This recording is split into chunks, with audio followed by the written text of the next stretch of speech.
Hello, everyone. This is Nairi from Low Carbon Fasting.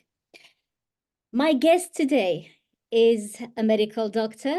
He's an ophthalmology specialist. He's a researcher, public health advocate, Associate Clinical Professor Emeritus. He's also the author of the Ancestral Diet Revolution, which he co-authored with Suzanne Alexander. Right. He's also recently featured in a new documentary, which you can watch for free, and it was called Fed a Lie. Dr. Chris Knobbe, welcome to Low Carbon Fasting. Thanks for having me on, Nairi. It's a pleasure. I really appreciate it.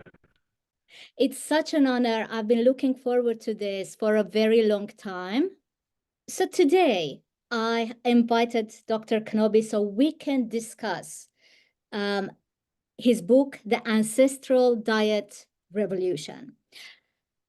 Somewhere in the beginning of the book, you give an important date. That date is 1865. Now, you mentioned that at the end of the American Civil War, only 1% of Americans were obese. Obviously, obesity was a rare thing. Right. 0.5% of Americans died of cancer. And the most shocking for me was that diabetes rate was at hear this everyone, 0.0028%. Diabetes. There were no processed foods then. There were no vegetable oils.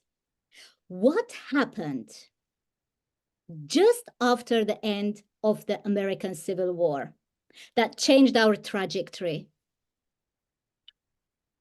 Yeah, so there's really 3 or 4 things, depending on how you want to classify them, but they together collectively became processed foods, or they are processed foods, or their presence in the food indicates that the food is processed. And those 4 things are sugar, refined flour, and trans fats. So of those, so sugar has been climbing for centuries in the United States and really across the world. It's a nutrient deficient food, but that's in primarily its only problem from my perspective. Seed oils entered the food supply right after the American Civil War. So beginning in basically 1866, seed oils entered the food supply at a very, very low level. And then we, because of the development of roller mill technology, we also got refined white wheat flour in 1880. And then beginning in 1911, Procter & Gamble introduced Crisco, which is basically trans fats, which was born out of hydrogenating or partially hydrogenating vegetable oils. So if we go back, though, the most critical issue here, in my view, and I think all of the evidence supports this, is that it was the vegetable oils that have so drastically changed our food supply. So yes, they were introduced in 1865, and they were introduced, they tried to introduce seed oils by selling them directly, but they didn't go over well because people were used to cottonseed oil being machine oil and lamp oil only. So manufacturers weren't really deterred by this, at least not for long. So they began to mix seed oils, cottonseed oil, with butter, and that's what became oleomargarine, which later was shortened to margarine, right? And so that began to replace butter. Then they began to adulterate olive oil in the 1870s with cottonseed oil, and we shipped tens of thousands of barrels to Europe. The French made complaint in 1880 that they had received 55,000 barrels, I believe it was, of what they knew was not pure olive oil. They were expecting to get pure olive oil coming out of California, but instead they could tell by the taste alone that it was adulterated. And so then in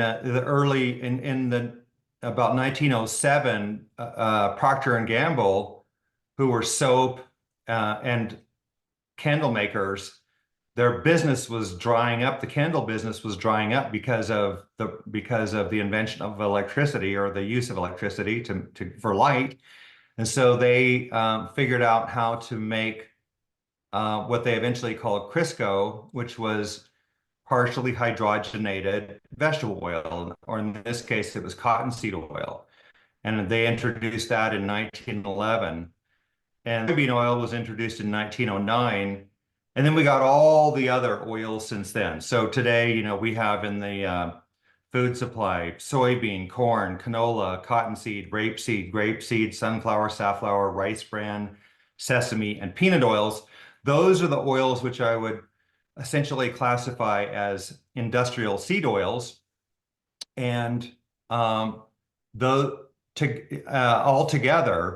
the total vegetable oil consumption went from zero in America in 1865 to 80 grams per person per day by 2010.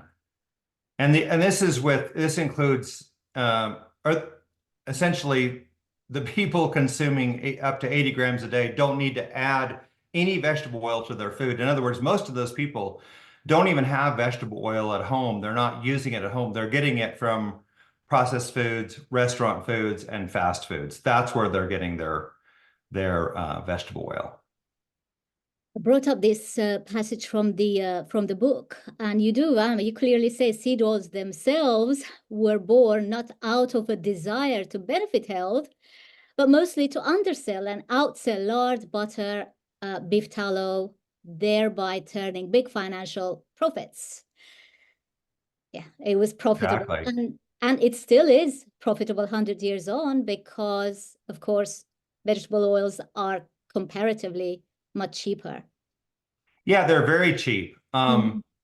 Yeah, obviously we'll get into all the disease ramifications, but just as of 2014, that's the latest data that I have on a global scale.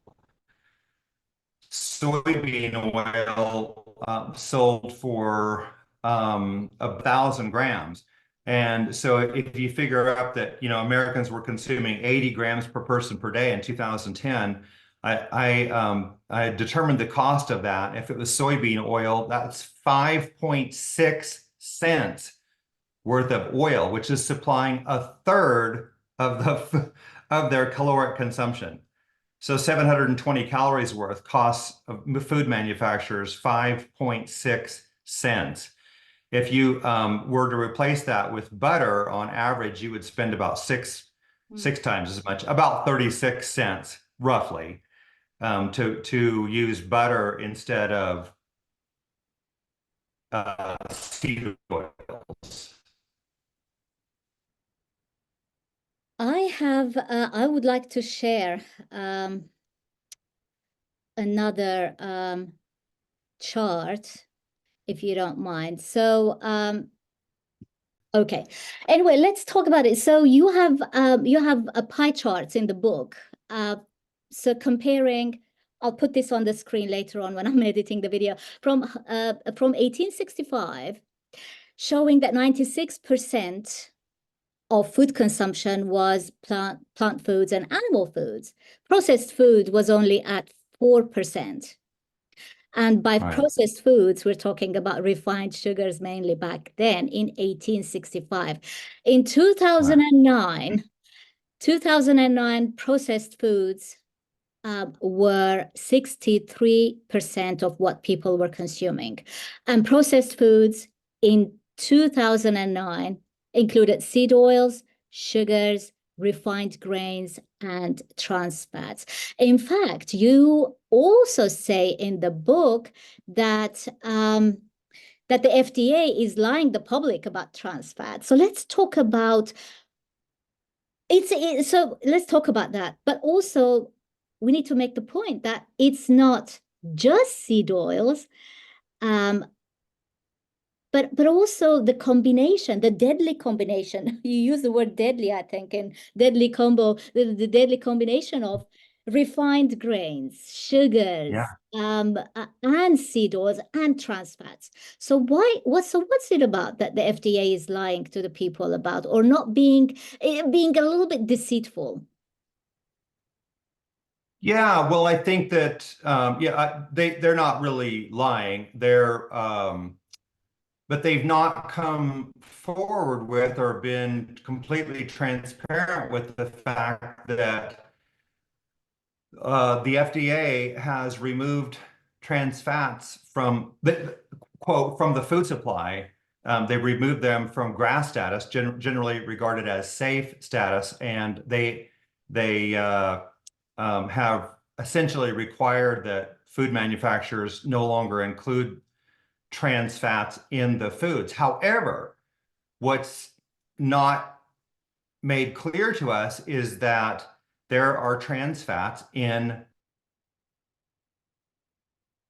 vegetable oils, in the industrial seed oils that where you have trans fats produced in the process of making the oils, and those trans fats exist anywhere from 0% up to, I believe it was 4.6%, but it's 1.1% of the vegetable oils on average are trans fats. And the FDA has clearly stated that there is no level of trans fats that are deemed safe. And yet, they're still in our food supply in the form of vegetable oils. And you won't see that there are trans fats contained in the vegetable oils. If you buy them, you won't see that they contain any level of trans fats at all. But they're there in lots of these oils, and primarily the ones that have been heated. So soybean and canola oil, for example, which are the two most broadly used oils in the United States, consumed in the United States, that's what most restaurants and most fast food restaurants are cooking in. Those oils both contain trans fats. So people are also getting those. I don't think the trans fats are the worst problem that they're not the main reason that seed oils are dangerous. If seed oils were completely free of trans fats, they're still an incredibly dangerous food, and I use the term food lightly. So when you look at this, there we go. It's very obvious, right? Yes. What are we looking at here? Well, so this is a graph, our graph of diabetes in the United States versus sugar and vegetable oils. And this particular graph begins in 1991 when diabetes prevalence was 2.97%. And you can see that clear over on the far right, diabetes prevalence had risen to 13% of the nation, of the adult population, that is, by 2016. But after 1999, you can see that sugar consumption is on the decline.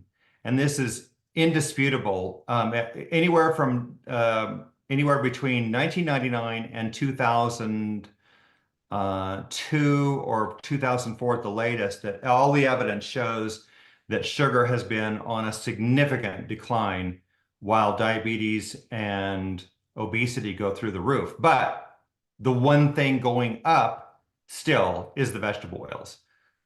So you can see the vegetable oils in the blue, and they're generally on the rise almost all the time, and have been since 1909.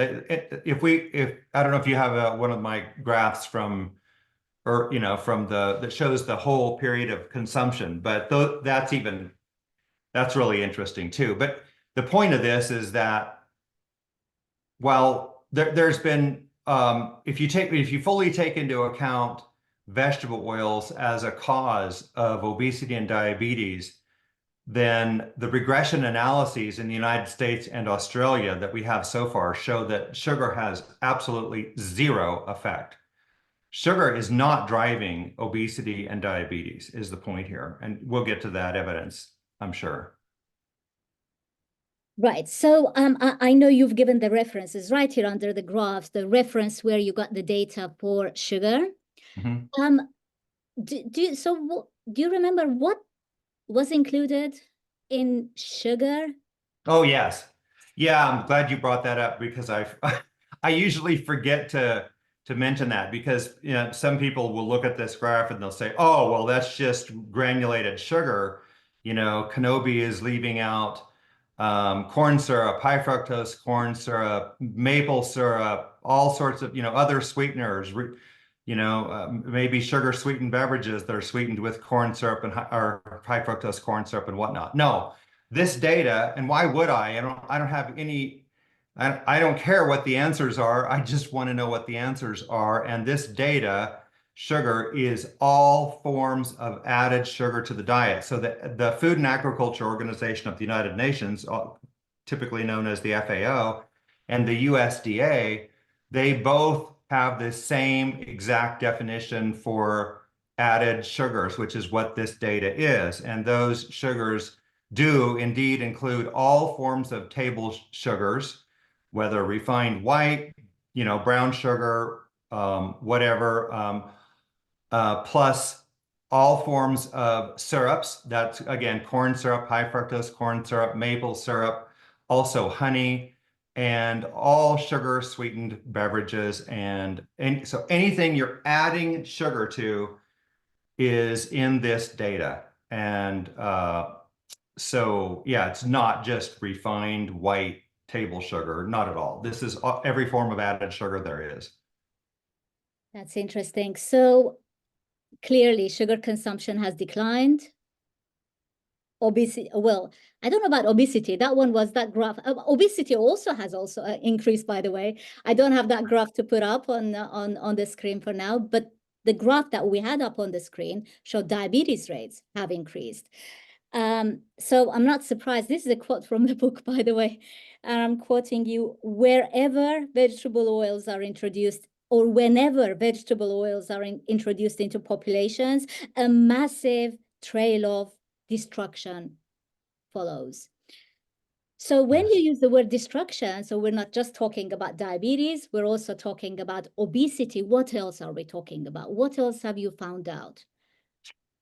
It's obesity, overweight, and virtually every chronic disease that I've looked at, the rise in the prevalence of those diseases parallels the increasing consumption of vegetable oils. Every population that I've evaluated, we see these same parallels. So what are those diseases? So that includes coronary heart disease, cardiovascular disease, stroke, cancers, type 2 diabetes, metabolic syndrome, Alzheimer's disease, dementia, age-related macular degeneration, autoimmune diseases, and more. All of these parallel this massive increase in vegetable oils.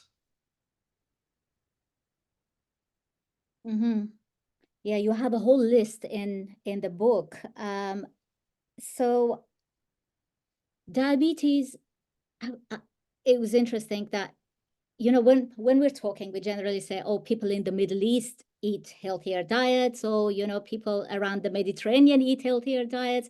But you actually have some numbers from Israel, which were shocking for me. But I grew up in the Middle East, so I know exactly what people are eating and what their health status is like. And it's not good. It's not good. Right, right. So your numbers from Israel, actually in 1996, they recorded the highest death rate from diabetes in the world. Who would have thought? Yeah. Yeah. Shocking. Yeah. Yeah, because in Israel, they consume, in terms of added fats, they have almost no butter or milk consumption. Again, this is driven by religious beliefs, but primarily. And so they try to consume a lot of olive oil, but they're consuming a whole lot of industrial seed oils as well. And as you know, Nairi, a lot of the so-called olive oil it has been adulterated with these cheap vegetable oils like soybean and canola. And so yeah, in I think in Israel, it was something like only maybe 1 or 2 or 3%, if I remember right, roughly in that range of their added fats is animal fat, like for example, butter or beef tallow. It's almost all the rest of it is some kind of vegetable oil, and their health has suffered dramatically. But they're because of those, the belief systems and the customs, their vegetable oil consumption has been extremely high as far back as the data goes, which is about 1950.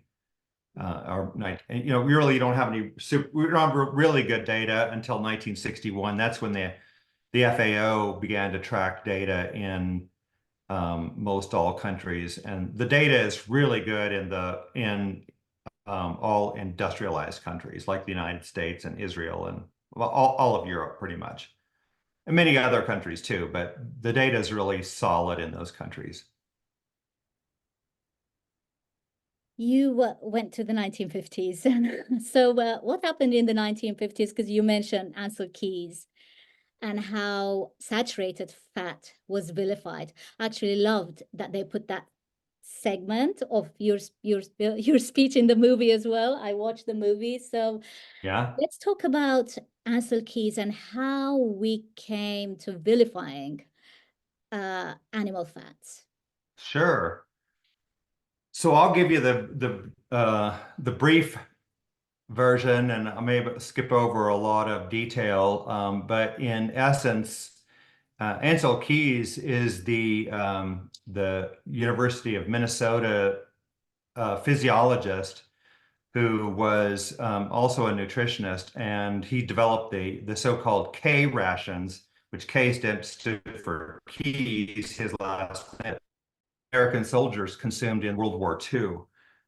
And so he was a highly respected scientist. And in the 1950s, he had developed the theory that fat and then subsequently saturated fat were the cause of coronary heart disease. And of course, most everybody in the nutrition space knows that he published the 6-country study where he sort of cherry picked the 6 countries that fit his hypothesis and put those 6 countries on a graph and showed that as their fat consumption went up, their heart disease went up in parallel. And that graph had a very powerful effect on the world. And he was given a position, I believe, as the chairman, at least of the scientific department of the American Heart Association, and beginning, I think, in 1958, 19 Association vilified animal fat essentially, and clearly affirmed to the world that vegetable oils were healthy because vegetable oils lowered our cholesterol and saturated fat raised it. And this theory really stuck. And that's how it really all began. That's how we went down this path of vilifying animal fat and saturated fat. And instead, we were advised to consume these vegetable oils, which would lower our cholesterol.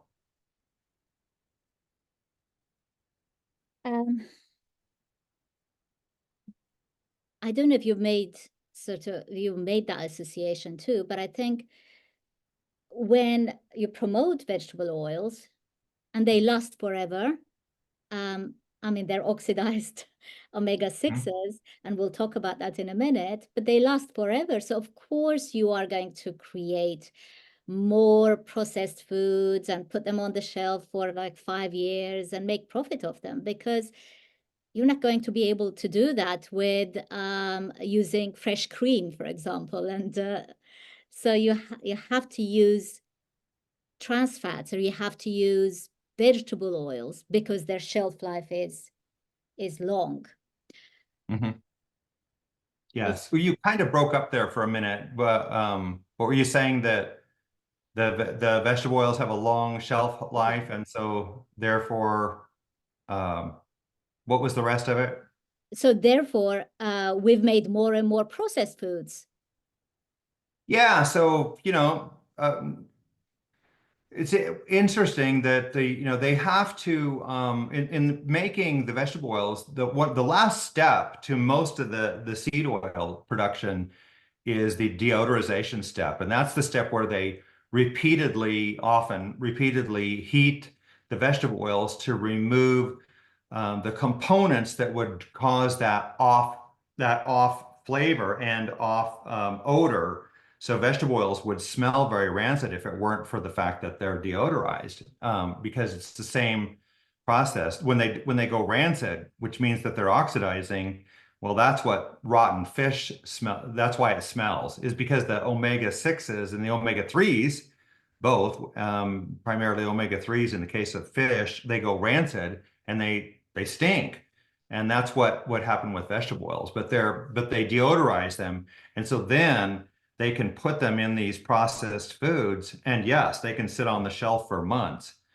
But the animal fats, like butter and good quality lard and beef tallow, they can sit on the shelf literally, for years practically without hardly any oxidation, because the PUFAs, the polyunsaturated fats, the omega-6 and omega-3s, are very, very low in those, which is, the way that almost all natural fats are very, very low in omega-6, essentially. So anyway, my point is that you can put animal fats into these processed food. Even if you're making processed foods, you could put the animal fat. You can put beef tallow in there, and it will work fantastically. Right. And it will have a great shelf life because it's low in omega. It's low in polyunsaturated fat. So it's stable. It won't oxidize. It won't hardly oxidize at all. Right. So in summary, it is the omega-6 oils which oxidize, but you also said omega-3s also oxidize, right? Yes. So what's the solution to this? Just using animal fats? Yes. Yeah. It's a very, it's so simple. It's not easy to do. In practice, it takes diligence, it takes vigilance, and planning to avoid seed oils. And the best way to do that is to prepare your own food. But in theory, it's so simple, because all you really need to do to get rid of vegetable oils is mostly to eliminate processed foods and most restaurant foods, or just know that vegetable oils are dangerous. They're inherently dangerous, and we need to avoid them.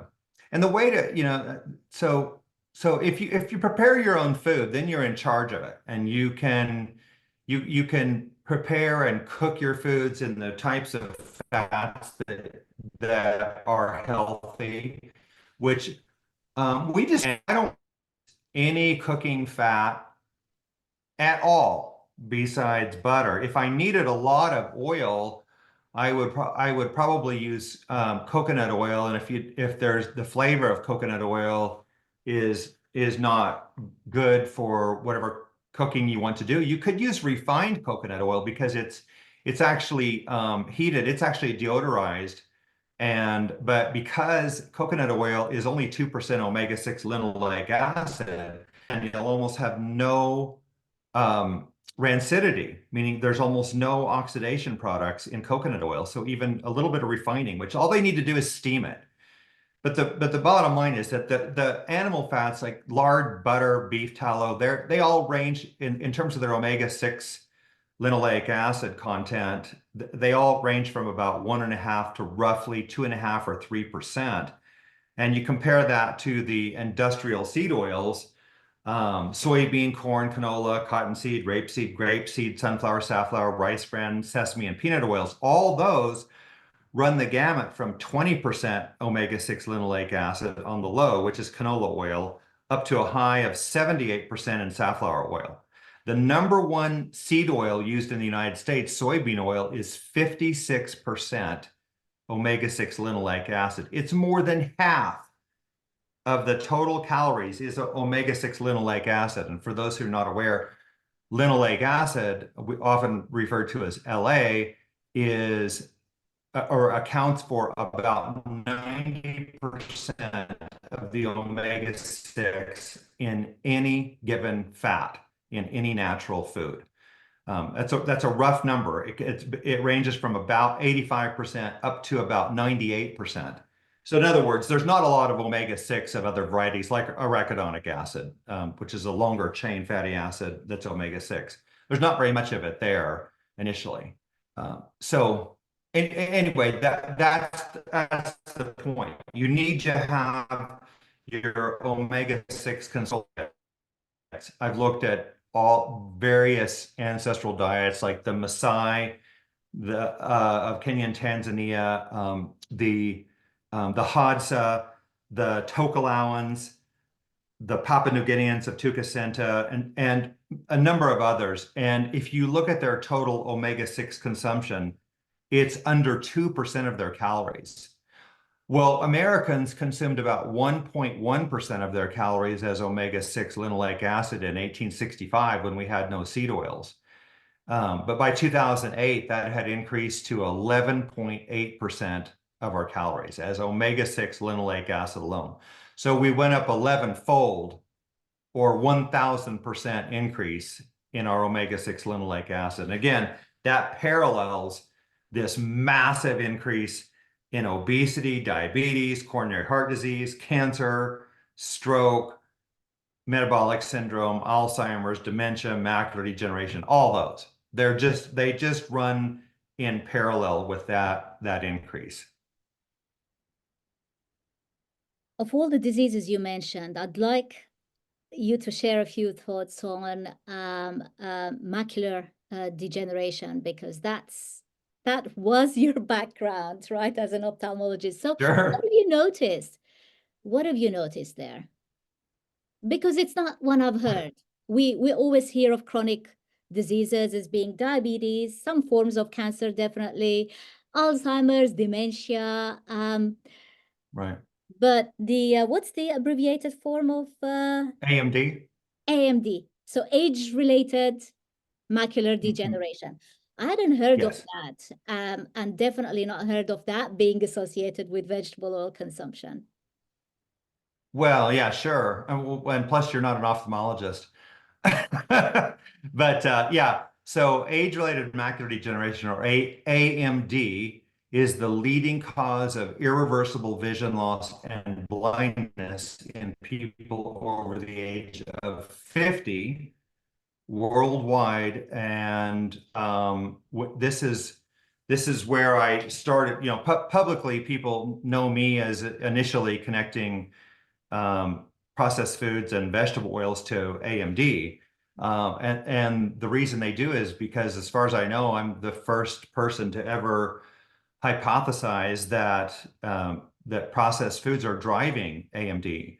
So when I began my research on this way back in 2013, 2014, one of the first thing I did was investigate the history of macular degeneration. And it turns out that, so we were able to identify this disease, which is a disease of the central retina and causes gradual loss of vision and can cause central blindness that macula accounts for the central 10 degrees of vision. So it's the part of your retina that you use to see somebody's face or to read or to drive, see a stop sign, see your kids' faces or grandchildren's faces or whatever. All those things, the image has to fall onto the macula. And so if the macula degenerates, your vision will decline. And it can obviously decline severely enough to leave you centrally blind.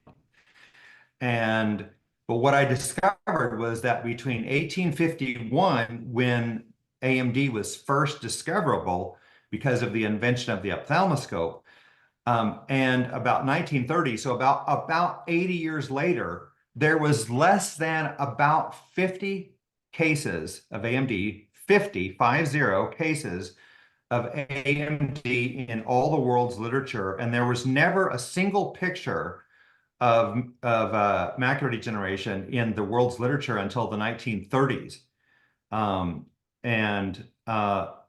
But today, well, as of 2020, there's 196 million people worldwide with AMD, and that number is expected to be 288 million by 2040.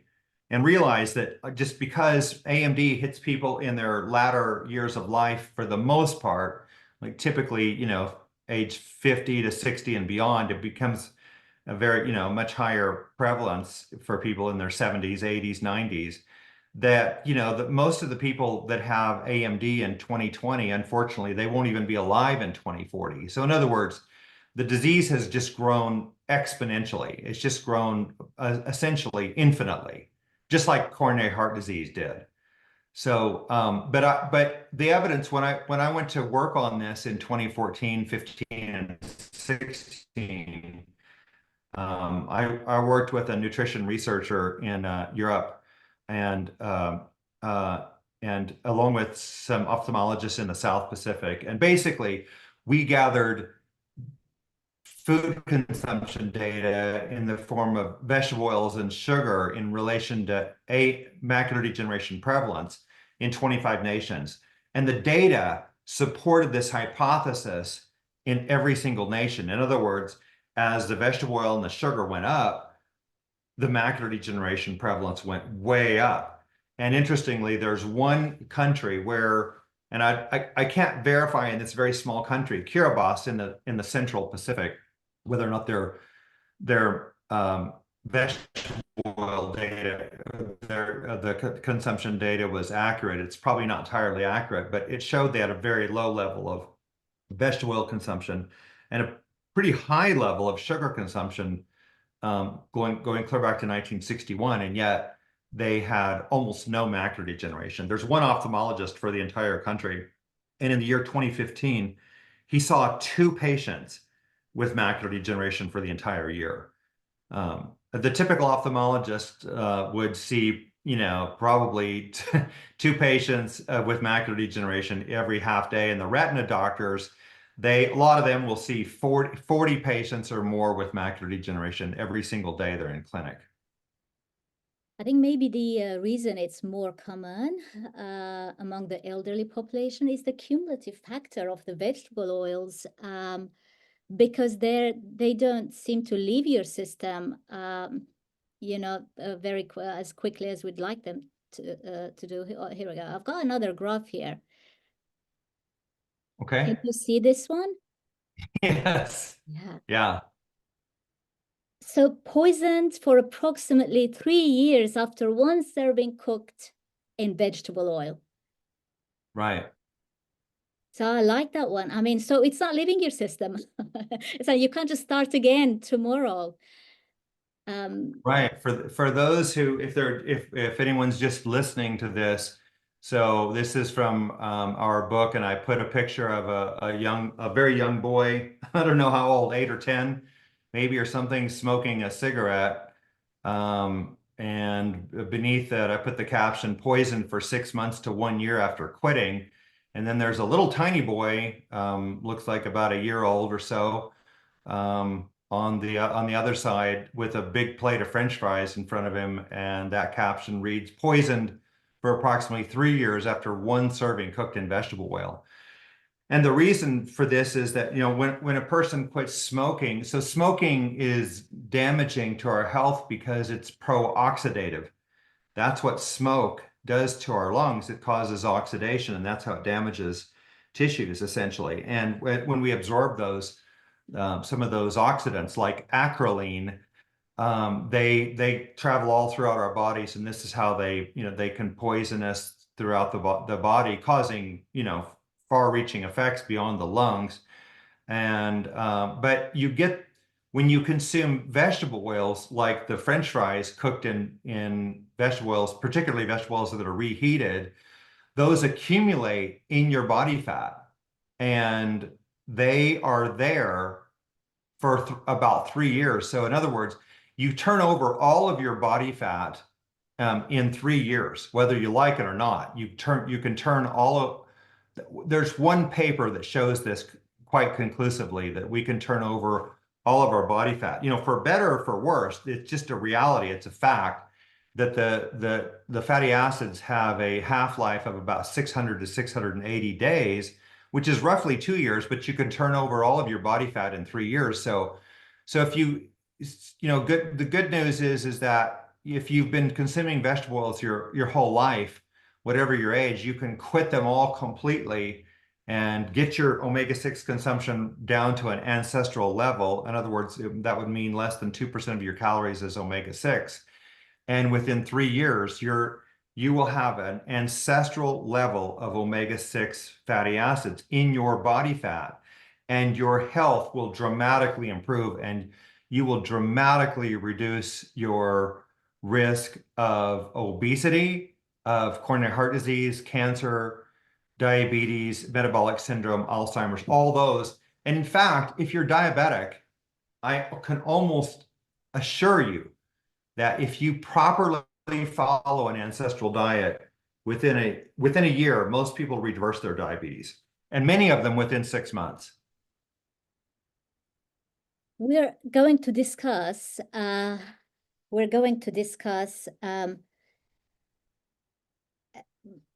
nutritional deficiencies, because you dedicated a whole sort of segment of your book to nutritional deficiencies. Mm-hmm. It kind of makes sense, because if most of our calories are coming from processed foods, which are devoid of nutrition, of good vitamins and minerals, then no wonder we have nutritional deficiencies. So you particularly mentioned vitamin A deficiency. Mm-hmm. While you're commenting on that, I will find a striking image to put up on the screen as well. So can you comment on the importance of vitamin A? Because you've seen people's eyes, and yes, Yes. it's clear that they were lacking vitamin A, or vitamin A, as you guys Yeah, say, the Americans. right. Yeah, sure. So I am absolutely convinced that most Americans, probably most of the world, is deficient in vitamin A. But vitamin A cannot be cannot really be measured in your body very easily. The only way to establish how much vitamin A you actually have in reserve is to do a biopsy of the liver. And you can't do that just to establish a vitamin A level, because it's just too dangerous. There's risk of infection and bleeding. So, and if you think that you could measure your serum vitamin A or retinol level, which is the active form of vitamin A, you can, but the serum vitamin A will only drop when your liver reserves are already dangerously low. And so the last time that studies were done on human livers was way back in the 1930s or 40s. It's been a while since I've read that, including my own book, Nairi. But anyway, I think it was the 1930s, 1940s, that they last did analyses of people's livers who died suddenly of trauma. In other words, so they weren't sick, and they had, a sudden death, and they evaluated their livers, and there was most of the people had had not the best reserve in the 1930s. Actually, there was, yeah, it was interesting because in the 30s, vitamin A reserve was better than it was, or, I'm sorry, vice versa. It was lower than in the 1940s when they started supplementing cod liver oil again. I think that's the way it was. But in any case, one individual out of I think 50 or so autopsies, one individual had vitamin A reserves that was as little as 2 weeks worth. In other words, if he got no vitamin A, in 2 weeks, he's basically completely out of vitamin A. Whereas at the other end of the spectrum, one individual had vitamin A reserves that would have lasted, I think it was 6 or 7 years. So that variance. But there's another way to show lack of vitamin A, and that's through essentially night blindness testing, or night vision adaptation.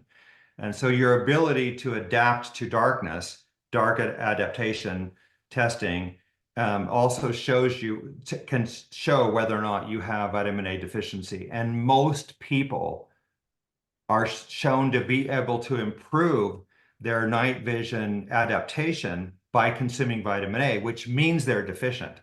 So the majority of Americans are deficient in vitamin A, but nobody talks about it because we can't measure it easily. And if you measure the serum retinol, the active form of vitamin A, as I said, your body will homeostatically maintain the retinol levels in your blood to a sufficient level until your liver reserves are gone.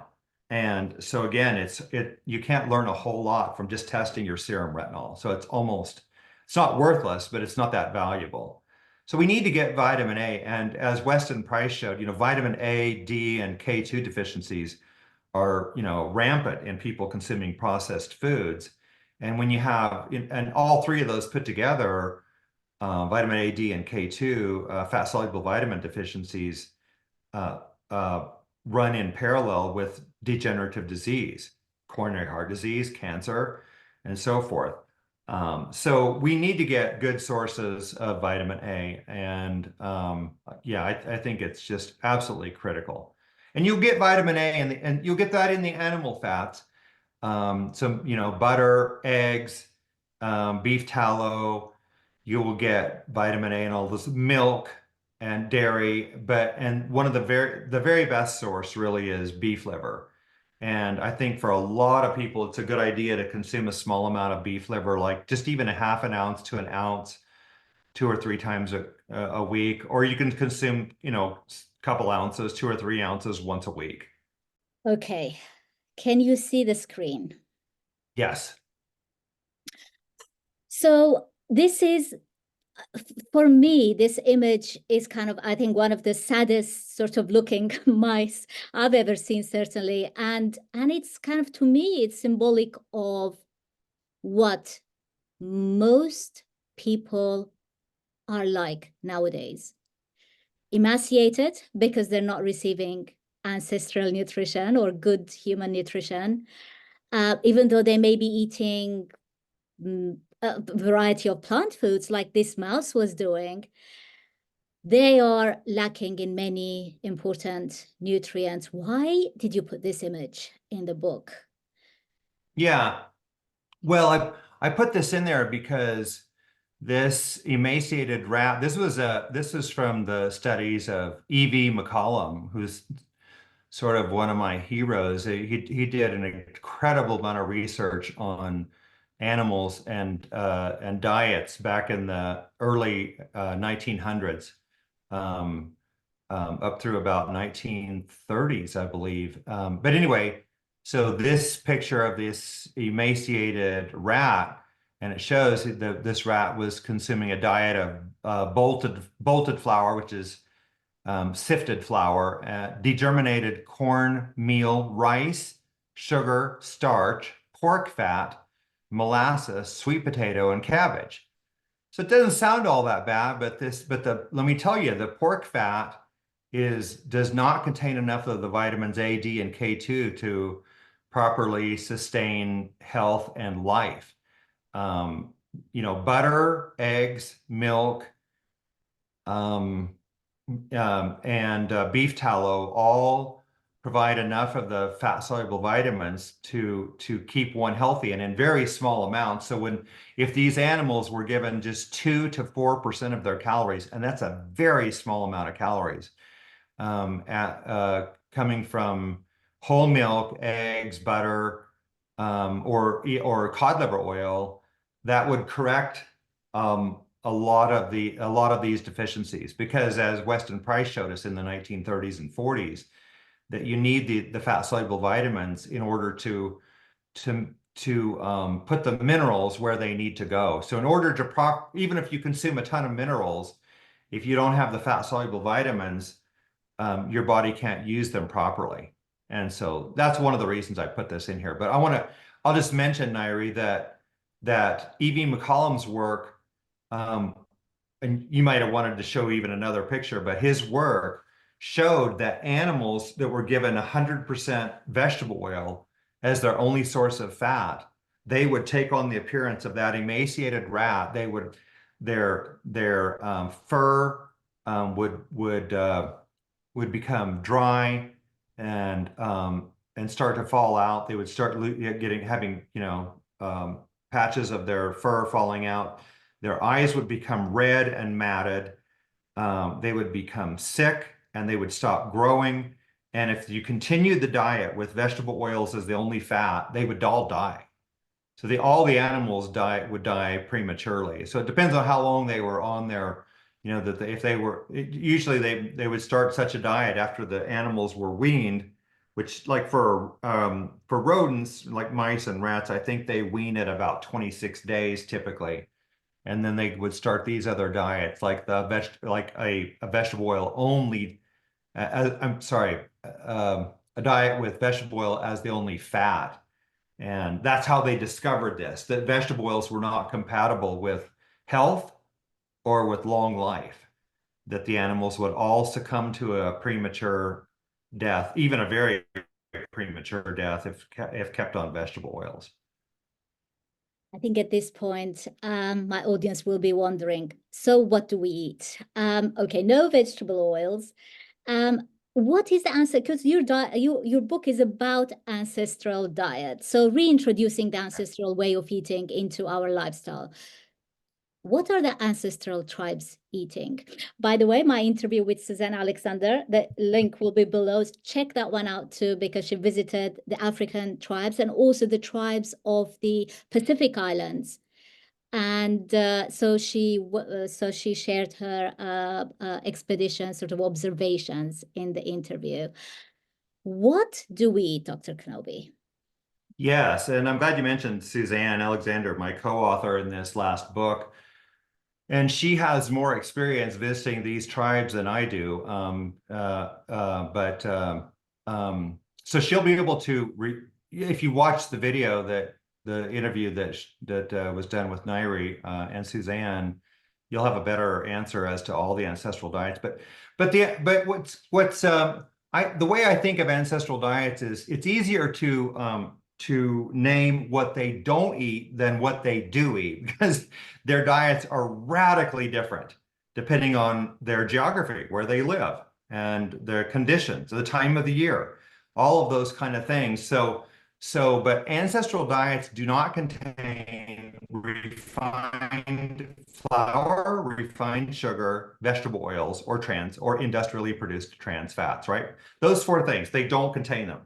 And but some of the, so the diets, the ancestral diets, again, I'm stuttering here because it's so hard to think of how to summarize, because the diets, for example, the Maasai, I'll just give you several quick examples. Okay, the Maasai warriors of Kenya and Tanzania, they survived mostly on milk, meat, and blood from the cattle they herd. They're pastoralists, right? And the Tokelauans of the island of Tokelau in the South Pacific, their diet is typical of the South Pacific. They consume mostly coconut, fish, starchy tubers, and fruit. That's it. Those four things. The Papua New Guineans of Tukasinta in the highlands of West Papua, their diet is almost exclusively sweet potatoes. They get very small amounts of animal meats in the form mostly of pork, consumed about once a month, and small amounts at that. They don't get enough. They're actually quite healthy, but they do have significant amounts of arthritis and tooth decay. The Okinawans of Japan, of Okinawa, Japan, their diet traditionally was mostly sweet potatoes, more than 80% sweet potatoes, much like the Papua New Guineans of Tukasinta, but then they consumed fish and vegetables.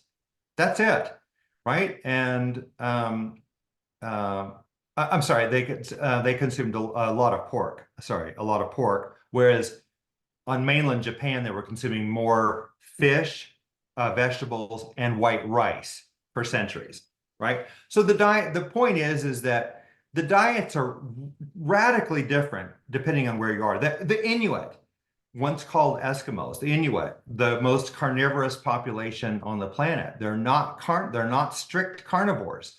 They would try to get, vegetable matter even from the stomach of the animals they consume, but they live primarily off of whale blubber, seal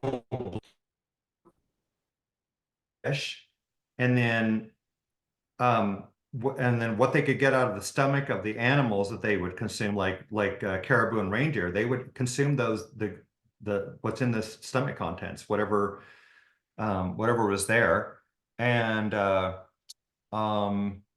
so you can see that the diets can run from very, very, very low fat to very, very high fat. And yet all of these populations are healthy. You can see all over the world that these ancestrally living populations are free of obesity. They're free of coronary heart disease, cancer, strokes, diabetes, metabolic disease, Alzheimer's. Did I say cancer? They're mostly free of cancer, like the Inuit. Vilhelmur Stephenson looked far and wide for decades, from the late 1800s to the early 1900s, several decades worth. They looked far and wide to find cancer, could not find a cancer case in the Inuit who were eating their traditional diet. But again, none of them have vegetable oils, and none of them have added sugar or refined flour either. So they're eating a nutrient-dense diet. So the worst thing you can do is when you consume vegetable oils, which are pro-oxidative, that means like we're rusting inside. Now, if you consume processed foods on top of that, meaning mostly refined flours and sugars, that means you have even less nutrients and antioxidants there to protect you from the oxidation that will occur because you consume the vegetable oils. So if you put vegetable oils and these processed foods together, and they go hand in hand, because as I said, that's what essentially defines processed foods, is the presence of these four foods. But when you put them together, you have the recipe, the perfect recipe for metabolic disaster and physical degeneration. This is, we've created the perfect recipe for it with all this processed food. Thank you for that. I agree. I agree. So they're not eating any vegetable oils. They're not eating processed foods. And also, I would like to add, all of these tribes are physically active. Mm-hmm. They're not sitting on their backsides for hours every single day, like most people do these days. And the other thing is they're not scared of sunlight. And you do talk about that in the book. Yes. Importance of sun. Yeah, I hesitate in saying this slightly, but I'm quite confident that if you were to try to rank order the most important things you could do for yourself, I would say number one would be eliminate vegetable oils. Just eliminate all of them. Number two would be get in the sun. With an your unprotected skin, meaning you're not, you have the least clothing on that you can wear, and you're not protected with sunscreen. No, we don't want to burn. But it's incredible to me, Nairi, that the studies show that most of the world is getting about 90% of their vitamin D from sunlight, and yet we're getting that vitamin D from just trivial amounts of sunlight, because people they've been told to avoid the sun, stay out of the sun, protect your skin, put your clothing on, put your hat on, protect yourself from sunlight, because the sunlight will damage your skin, it will cause cancers and all of this. And yet the enormous, the evidence shows us just that if people were to get more sunlight, they would increase their vitamin D and all the other benefits of sunlight, and it would be tremendously beneficial. So number one, like I said, number one is get rid of seed oils. Number two is get sunlight. And of course, eat real God-made food. Although Jack LaLanne, okay, I'm going to mention a quote from Jack LaLanne that you have in the book. Okay. I like that one because I used to watch his videos on YouTube and think, Yeah, me too. this is good fun. Yeah. So if man made it, don't eat it. It's as Right. simple as that. Dr. Knobbe, thank you so much for your time today. I really appreciate this. Oh, my pleasure, Nairi. It's such a pleasure to be on with you. So finally that we could get together and do this. We'll I really have to appreciate do it. part two, and hopefully my Yeah. connection will be better, stronger next time. Okay, sounds good. Thank you. Bye for Thanks, now. Nairi.